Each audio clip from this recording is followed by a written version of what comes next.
I think I can kind of help where is needed, and obviously coached tight ends for a long time in a number of different places, and have been a head coach, and so I understand all the things that go along with that. And so when Dan brought this situation up, I thought it was absolutely natural, to bring in a guy like Billy Gonzales, who I think is an outstanding wide receiver coach.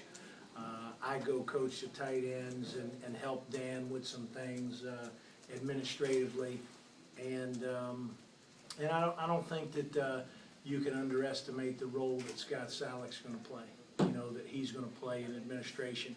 Scott's an outstanding coach. He's got a great football mind, and he's going to be invaluable to us in this process as an off-the-field administrative guy for our football team. So. Did you ever cross paths with Billy Gonzales throughout your coaching career?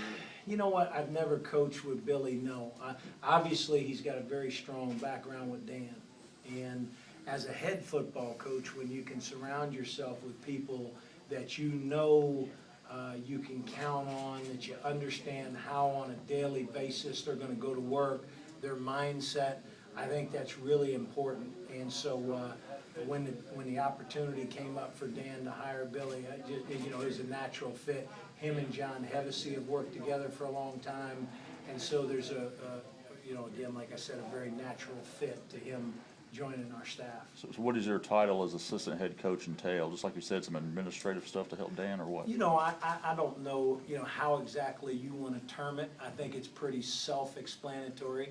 If there's anything that I can do to help Dan Mullen, I'm the only one that sat in his chair and totally understands all the demands that come with being in that chair. And so I think there's a lot of different ways that I can help Dan and that I'm going to help him with. Similar to how you took over the receivers last year, you take over a group that's got some experience with Malcolm and Brandon. Yeah, I think it's an outstanding group. I think that Billy comes into a great situation where, we've got some tremendous talent at the wide receiver position. Most of it is young. We've got I can't imagine that there's a better group of freshman wide receivers in the nation than what we've got coming in here. From top to bottom, the kids that we signed in this recruiting class, I think, are going to be, as we move into the future, they're going to be great Mississippi State Bulldogs. And as far as the tight ends position is concerned, I think Malcolm Johnson has a chance to truly be one of the best tight ends in the nation. And my goal with him is to help him take that next step, help him overall develop his game, take his game to the next level. Brandon Hill is really, I think, a very talented young guy. You're going to see us with the tight end more with his hand on the ground. We're still going to have the tight end off the ball some. We're going to play with multiple tight end sets quite a bit. That's something we're going to look at because of the talent we have at the position. And then, Rufus Warren, I think, has got a chance to really be a special player.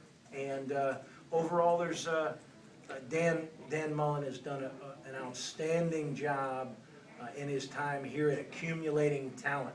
And I think we're going to really start to reap the rewards of these recruiting classes that he's bringing in. I know that Billy's coached receivers for a while, but with the transition of him coming here, how do you think you can help him? Billy doesn't need a lot of help coaching wide receivers. Billy is a veteran, experienced wide receiver coach. And so where I can help Billy is with personality, understanding the kids a little bit maybe off the field. But he'll study the tape and he'll get a great feel for those guys on the field. It's a great group of kids. It really is. And I think, the sky's the limit for that group. And I think Billy's going to, do an outstanding job at developing that young group. Tim, it's interesting.